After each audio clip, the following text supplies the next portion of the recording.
Você já experimentou uma dor que nenhum exame clínico localiza? Uma pressão que aperta exatamente a linha do externo, um peso que pousa entre a nuca e os ombros e faz o corpo dobrar-se levemente para a frente, ou arrepios que estilhaçam o conforto do ar-condicionado e percorrem a espinha como se um vento gelado atravessasse a coluna? Talvez você, assim como eu, tenha tentado explicar tudo isso com as palavras da medicina. Estresse, fadiga, má postura, déficit de magnésio. No entanto, no fundo, sabe que há mais. Napoleon Hill chamaria esse algo a mais de impulso da inteligência infinita. Para ele, todo grande feito, seja a descoberta de uma vacina que salvará milhões de vidas, seja a criação de um império empresarial que abençoará gerações, nasce primeiro no reino invisível da mente.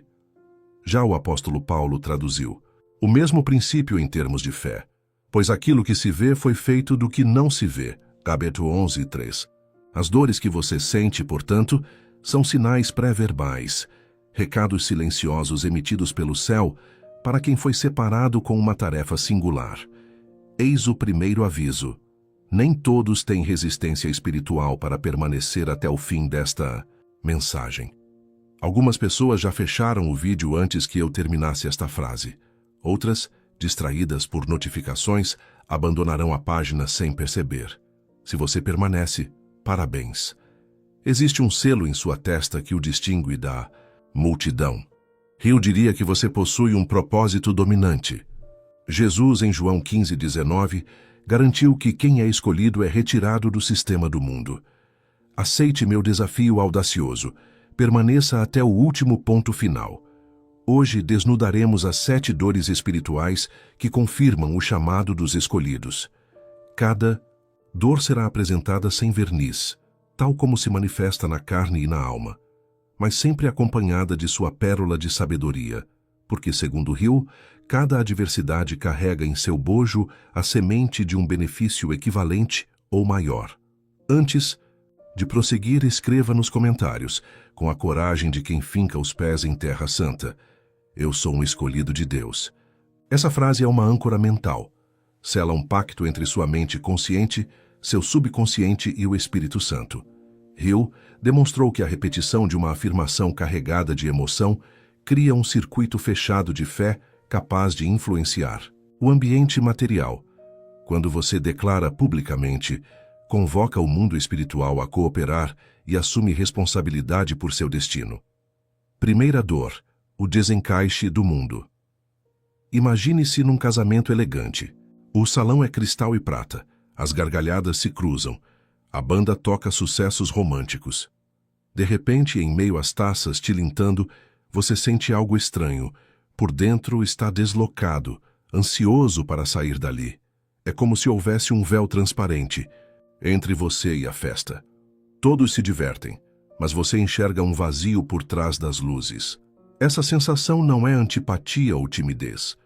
É a primeira dor dos escolhidos. Perceber que os lugares antigos já não comportam a largura da sua alma. As conversas, antes divertidas, parecem ocas. Os hábitos, antes relaxantes, agora incomodam como o sapato apertado. Parece radical, mas é simples biologia espiritual. O habitat interno mudou e o externo precisa atualizar-se. Hill descreveu algo parecido quando relatou, em Pense e Enriqueça, que precisou reduzir o convívio com amigos que menosprezavam grandes sonhos. A mente, como terra fértil, devolverá multiplicado tudo o que lhe for plantado, escreveu ele. Se você planta ideias pequenas, colhe resultados pequenos.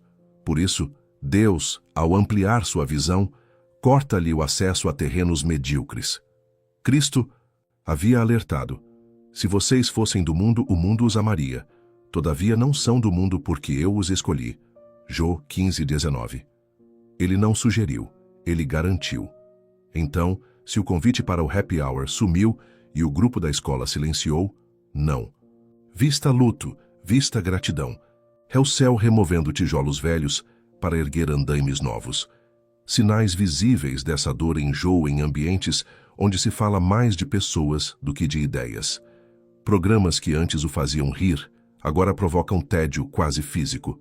Parentes reclamam: Que você está diferente, como se mudança fosse defeito. Resposta prática ensinada por Hill. Isolamento produtivo. Reserve diariamente minutos de solitude para escrever metas colossais. Mente mestra. Aproxime-se de pelo menos 2 pessoas que pensem na próxima década, não apenas na próxima sexta-feira. Afirmação de identidade. Diante do espelho, diga: minha distinção prepara minha ascensão. Essa frase troca a vergonha da diferença pela honra da designação. Se isso ecoa em seu peito, comente: eu também me sinto deslocado. Ao verbalizar, você ergue pontes invisíveis com outros peregrinos do mesmo êxodo espiritual. Segunda dor, a sensibilidade. Espiritual aflorada. Agora imagine outro cenário. Você entra numa loja.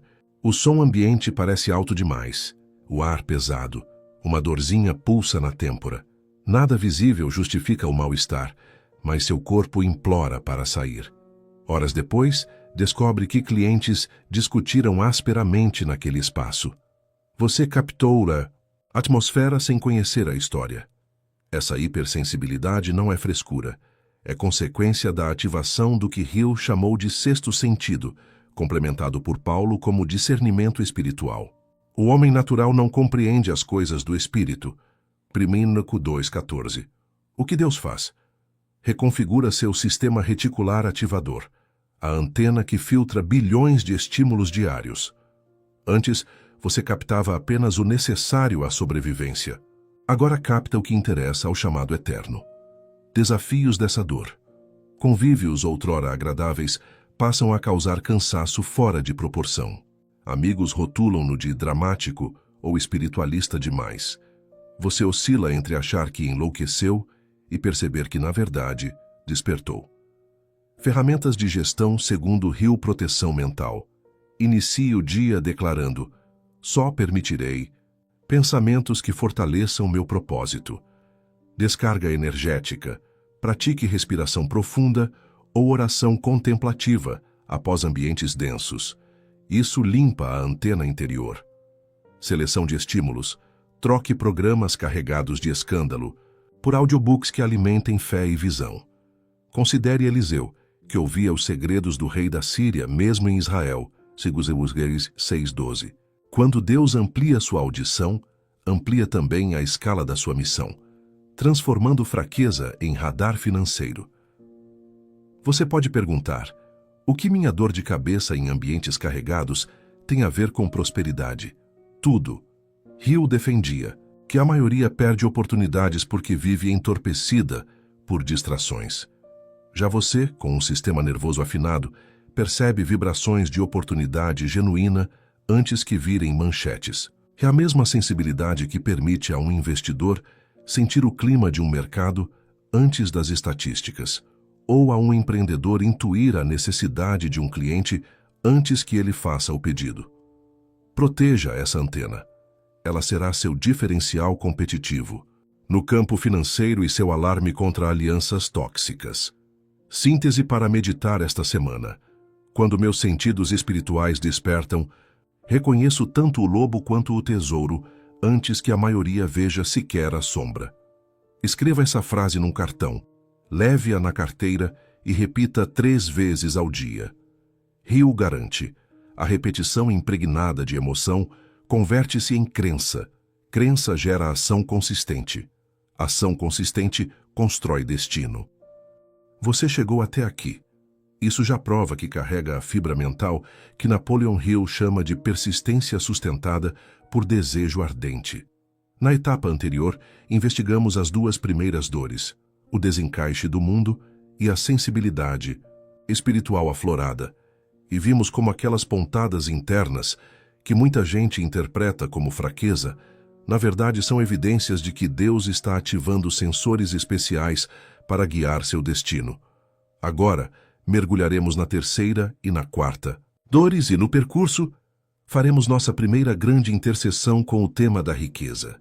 Descobriremos por que o dinheiro se esvai para uns, mas multiplica-se para outros, e como isso tem relação íntima com a dor de ser rejeitado e com a angústia de sentir um vazio que nada no mundo preenche. Respire fundo antes de prosseguir, porque a partir de agora, o choque de realidade poderá confrontar crenças arraigadas. Entretanto, como ensinou Hill, da controvérsia nasce a claridade. Terceira dor: a rejeição e o isolamento necessário. Poucas afrontas doem tanto quanto ser rejeitado por quem amamos ou respeitamos. Imagine um cenário. Você compartilha um projeto ousado, motivado por uma visão que lateja em sua alma, e aquela pessoa em quem confiava franze o senho, ironiza ou troca de assunto. O coração esfria, o sangue gela. É como se um portão se fechasse com um estrondo às suas costas. A pergunta que escapa por trás do sorriso trêmulo é: por que eles não me entendem? Pois bem, esse murro invisível no estômago é a terceira dor dos escolhidos e, surpreendentemente, constitui parte crucial do plano divino. Relembre João 1,11. Veio para o que era seu, mas os seus não o receberam. O próprio Cristo, modelo máximo de propósito superior, passou pela sala de espera da rejeição. Hill, por sua vez, descreve em seus escritos o que chamou de purificação do ambiente. Quando você decide perseguir uma visão maior do que a conveniência, a própria vida o afasta de relacionamentos que não suportariam a força do seu novo ímpeto. Por que dói tanto? O homem foi criado para a conexão. Nascemos com circuitos neurais que disparam oxitocina sempre que um olhar amigo se acende. A rejeição, portanto, ataca a logística química do bem-estar. Todavia, quando a mão de Deus puxa determinadas peças do tabuleiro, ele não está negando afeto, está podando galhos improdutivos para que a árvore da sua missão dê frutos em abundância. Exemplo prático de Hill. Quando jovem repórter, Hill entrevistou Andrew Carnegie e recebeu o desafio de dedicar 20 anos à pesquisa dos segredos do sucesso. Ao aceitar, perdeu convites para empregos estáveis e foi considerado imprudente por gente sensata. Esses afastamentos, embora dolorosos, deram-lhe o tempo, o silêncio e as conexões certas para escrever a obra que mudaria milhões de destinos. Sinais claros de que a terceira dor está ativa. Convites rareiam misteriosamente depois que você comunica sua visão. Apelidos depreciativos, sonhador, místicos, radical, surgem em tom jocoso. Circunstâncias imprevistas, mudança de cidade, horários incompatíveis, reduzem a convivência com parceiros que não vibram na mesma frequência. Antídoto. Segundo Napoleon Hill, forme sua mente mestra 2.0. Hill define mente mestra como a coordenação de duas ou mais inteligências num espírito de harmonia. Peça a Deus que traga, em substituição aos vínculos que caíram, pelo menos duas pessoas de fé e visão para alinhavar ideias, orar e executar planos. Diário de gratidão pela poda. Anote diariamente um agradecimento pelas portas fechadas. Isso refaz o circuito neural da rejeição em trilho de rendição confiante. A oração secreta para essa fase: Pai, que toda porta que se fecha seja prova de que o destino se estreita para a trilha do teu propósito. Quarta dor: a angústia do vazio existencial. Você conquistou metas, pagou dívidas, trocou de carro, viajou, colecionou risadas em fotos digitais e, ainda assim, há um oco ecoando bem no fundo do peito. Parece injusto sentir-se insatisfeito, quando outros invejariam sua posição, mas a alma não mente. Esse buraco interno, sem forma, sem cor, sem remédio, é a quarta dor. Salomão, sentado sobre tronos de ouro, já bradava há 3 milênios: tudo é vaidade. Ec 1:2, Napoleon. Hill ofereceu uma lente contemporânea para a mesma questão. Ele descobriu, entrevistando 500 multimilionários, que riqueza sem significado desemboca em tédio, decadência ou cinismo. Por isso, incluía no princípio do propósito definido a ressalva de que a meta financeira deve servir a uma missão que transcenda a conta bancária. Assim, o vazio não é apagado com consumo, é preenchido com contribuição, sintomas palpáveis dessa dor. Satisfação dura segundos, depois volta o eco. Surge culpa por não conseguir ser grato. 24H. Atividades antes prazerosas tornam-se mecânicas, sem sabor. Porque Deus permite o vazio. porque ele desalinha seu coração das recompensas imediatas, obrigando-o a mirar horizontes eternos. Cristo ensinou: ajuntai tesouros no céu. De Mateus 6:20. Hill traduziu em termos práticos: a verdadeira riqueza é a habilidade de usar a mente para servir a muitos. Quando serviço e propósito se fundem, o vazio converte-se em dinamite criativa. Você ainda está aqui, e isso não é pouca coisa. Significa que a dor para você não foi um obstáculo, mas uma senha de acesso a camadas mais profundas da existência. É exatamente esse tipo de mente, resiliente, disciplinada, guiada por um desejo ardente e sustentada por fé, que Napoleon Hill definiu como imparável. Agora vamos entrar em territórios ainda mais sensíveis, onde a dor não vem apenas de fora, nem só de dentro, mas do que está ao redor. Prepare-se para explorar a quinta e a sexta dores espirituais, talvez as mais difíceis de carregar, em silêncio. A dor de sentir o sofrimento dos outros e o peso de enxergar o que ninguém mais vê. E ainda neste mesmo percurso, vamos expandir como essas dores podem se tornar ativos invisíveis, fontes de riqueza que começam no campo da sensibilidade e se materializam como liderança, influência e oportunidade. Quinta dor: a empatia profunda pelo sofrimento. Do mundo. Você já entrou num ambiente aparentemente alegre e sem nenhuma razão aparente seu humor despencou? Já se viu rodeado de pessoas rindo enquanto um aperto inexplicável tomava conta do seu peito? Já chorou por alguém sem conhecê-lo ou perdeu o sono por uma tragédia que aconteceu do outro lado do planeta? Essa dor tem nome: empatia espiritual. Uma sensibilidade tão aguçada que sua alma capta a dor de outras almas sem precisar de palavras. Jesus sentiu isso. Em Mateus 9:36 está escrito: ao ver as multidões, teve compaixão delas, porque estavam aflitas e desamparadas como ovelhas, sem pastor. Napoleon Hill, ao entrevistar grandes líderes de impacto, descobriu que todos tinham em comum um senso profundo de missão voltado ao bem coletivo. Sentiam o sofrimento das massas. Por isso, empreendiam não apenas para enriquecer, mas para resolver problemas reais. Essa empatia, quando canalizada corretamente, torna-se energia criadora, combustível para grandes obras. Se você sente o mundo como se ele estivesse dentro de você, não está doente, está desperto.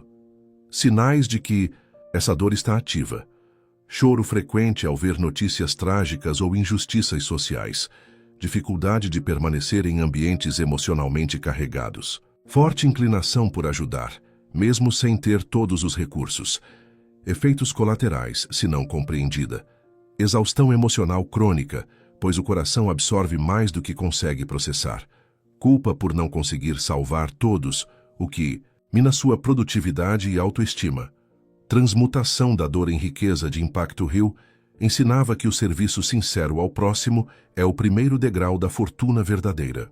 A empatia espiritual, se organizada com propósito e visão, se transforma em projetos sociais sustentáveis, soluções tecnológicas voltadas ao bem-estar coletivo, produtos com alma, negócios que curam.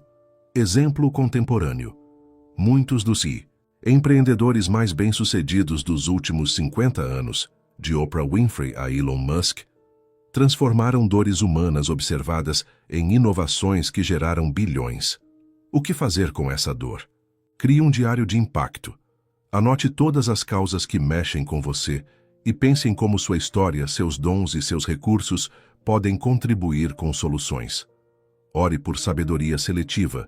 Empatia sem direção leva à paralisia. Peça a Deus discernimento para escolher onde agir com força total. Conecte propósito e prosperidade. Transforme seu dom de sentir em canal de providência. Se você já viveu isso, comente: sinto a dor do mundo, mas escolho transformá-la em ação. Essa frase sela seu compromisso espiritual e sua prontidão mental. Sexta dor: o peso das revelações espirituais. Você já teve sonhos tão reais que acordou com o coração disparado e a sensação de que aquilo era um aviso?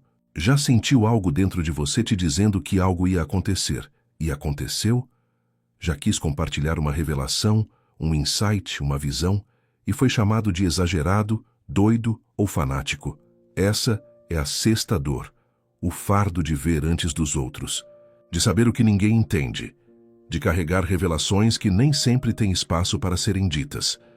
Os profetas da Bíblia viveram isso com frequência. Jeremias chegou a dizer: "Quando tentei calar, a palavra se tornou como fogo em meus ossos." Júnior 29. Eles viam, sentiam, alertavam e eram ridicularizados. Hill também falava disso, mas em termos modernos, o sexto sentido é o estágio mais elevado da mente treinada, uma espécie de antena sintonizada com a inteligência infinita. Ter revelações não é privilégio, é responsabilidade. Quem vê mais carrega mais.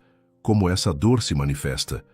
Intuições fortes sobre pessoas, decisões ou situações, muitas vezes confirmadas depois. Sonhos recorrentes com temas, espirituais alertas ou símbolos. Impossibilidade de explicar racionalmente o que sente. A dor emocional envolvida. Sensação de estar sozinho num mundo cego. Medo de compartilhar o que viu ou ouviu para não ser mal interpretado. Dúvida se está inventando coisas ou sendo usado por Deus. Como transformar revelação em construção. Hill afirmava que grandes visionários sempre foram chamados de loucos antes de serem aplaudidos. O segredo, segundo ele, é organizar suas visões em planos de ação concretos. Então, registre suas percepções. Tenha um caderno de revelações, sonhos e intuições. Discuta com mentores espirituais e pessoas maduras na fé. Ore por tempo e lugar. Nem tudo o que se vê deve ser falado de imediato. Aplicação prática para a prosperidade. O mesmo dom que permite perceber presságios, permite captar tendências de mercado, crises futuras e necessidades que outros só perceberão anos depois. É visão profética com aplicação estratégica. Exemplo bíblico de revelação estratégica e riqueza. José sonhou com sua posição de liderança enquanto ainda era um adolescente odiado pelos irmãos. Anos depois, ele não apenas interpretou sonhos de outros, mas usou sua visão para prevenir a fome de uma nação inteira e administrar a maior riqueza da região. Você chegou à parte final. Isso já diz muito mais sobre você do que 1000 palavras, porque, como ensinava Napoleon Hill, a maioria desiste a 3 passos do ouro. Se você permaneceu até aqui, mesmo que em alguns momentos tenha lido com o peito apertado ou os olhos marejados, é porque há em você uma força que resiste às distrações, uma fé que persiste mesmo sem sinais, e um propósito que arde, mesmo quando tudo ao redor parece frio. E talvez seja exatamente isso que nos introduz na 7ª e última dor espiritual. A dor de quando Deus silencia. Nenhuma outra fere tão fundo, porque ela parece contradizer tudo o que acreditamos. Mas, como veremos, até o silêncio dele carrega instruções. E muitas vezes é ali, na quietude mais escura, que nascem os maiores milagres e as ideias mais prósperas. 7ª dor. O silêncio de Deus nos momentos mais difíceis. Você já orou e sentiu que suas palavras batiam no teto e voltavam? Já clamou com sinceridade, esperou uma direção, uma resposta, um sinal, e em vez disso, tudo o que recebeu foi o eco do próprio clamor. Esse vazio, esse silêncio quase cruel, é a 7ª dor espiritual. Talvez a mais confusa, pois parece incoerente. Se Deus me ama, por que não responde? Se Ele me chamou, por que cala quando mais preciso dele? Mas aqui está a chave que poucos compreendem. O silêncio de Deus nunca é ausência, é treinamento. Paulo explicou isso em poucas palavras que contêm um universo de sabedoria. Andamos por fé, não por vista. 2 Coríntios 5:7. E Jesus, mesmo sendo filho, teve momentos de silêncio divino, como no Getsêmani e na cruz, quando clamou: Pai, por que me desamparaste? Napoleon Hill, embora não falasse em termos teológicos, descreveu esse silêncio como o período de incubação da ideia. É aquele tempo em que, após plantar uma semente na terra, você não vê nada, mas o que está escondido está germinando. Como o silêncio se manifesta? Sensação de abandono espiritual, falta de direção mesmo após orações intensas, cansaço por tentar fazer a coisa certa e não ver resultado. Como lidar com esse silêncio? Aceite que o silêncio é parte do processo. Assim como o ouro é refinado no forno, sua fé é refinada no silêncio. Mantenha o movimento mesmo sem voz. Quando Deus não fala, siga o último comando que Ele te deu. Transforme silêncio em disciplina. Use o tempo em que não houve respostas para treinar consistência. Faça o que precisa ser feito. Ore, leia, estude, sirva. Frase de poder. Se Deus está calado, é porque está agindo no que eu não vejo. Transformação do silêncio em força produtiva. Hill dizia que o sucesso raramente bate à porta de quem vive pedindo permissão. E o silêncio de Deus, por mais estranho que pareça, é uma permissão implícita. Ele confia tanto em você que se cala para que você cresça. Ele quer ver até onde você vai sem aplauso, sem resposta, sem milagre visível. É nessa fase que líderes se formam, que mentalidades de riqueza são construídas, que sabedorias eternas se consolidam. A falta de resposta treina sua voz interior. A ausência de direção força você a usar os recursos que já tem. E é justamente aí que você começa a pensar como quem governa e não mais como quem apenas sobrevive. O silêncio é a antessala da multiplicação. Muitos dos maiores empresários, empreendedores sociais e visionários entrevistados por Hill passaram longos períodos em que nada dava certo e ninguém acreditava neles. Eles chamavam isso de a travessia do deserto. Nós aqui reconhecemos isso como o silêncio de Deus antes da chuva. O segredo é não parar. Continue cavando mesmo sem ver água. Continue servindo mesmo sem palmas. Continue agindo mesmo sem plateia. A colheita é prometida para quem não desiste no silêncio. Não nos cansemos de fazer o bem, pois no tempo certo colheremos, se não desanimarmos. Gálatas 6:9. Síntese. As 7 dores como um sistema de formação divina. Agora que você conheceu cada uma das 7 dores espirituais, quero que você olhe para elas de um novo jeito. Não como fases desconectadas ou sofrimentos aleatórios, mas como parte de um sistema perfeito de preparação divina. O desencaixe do mundo corta os laços com o que não serve mais. A sensibilidade espiritual aflorada liga você ao radar do céu. A rejeição e o isolamento limpam seu círculo e fortalecem seu foco. O vazio existencial mostra que só o propósito preenche. A empatia pelo sofrimento alheio forma seu coração de servo e líder. O peso das revelações te posiciona à frente da maioria. O silêncio de Deus te torna inabalável, forjando fé madura. Essas dores organizadas formam uma espécie de universidade espiritual, onde a dor é o professor, a fé é o exercício e a prosperidade, o diploma. A prosperidade depois da dor. Agora é o momento de responder a pergunta que está em seu coração. Como tudo isso me leva à prosperidade? A resposta está na forma como você escolhe reagir à dor. Hill dizia que toda adversidade carrega em si a semente de um benefício equivalente ou maior. A sua dor, por mais incompreensível que tenha sido, carrega dentro dela um negócio, uma missão, um chamado, uma ferramenta, uma chave. A dor que te tirou do mundo pode ser o canal que te conecta a pessoas que precisam da mesma saída. O vazio que nada preencheu pode se tornar uma escola, um curso, um livro, uma comunidade. A rejeição pode te treinar para liderar. O silêncio pode te ensinar a criar. A empatia pode virar uma empresa que cura. A revelação pode gerar inovação. Quando tudo isso é consagrado a Deus e guiado pelo Espírito, então, a prosperidade deixa de ser uma meta pessoal e se torna um recurso sagrado para cumprir o plano eterno. Lembre-se, o dinheiro não é o fim.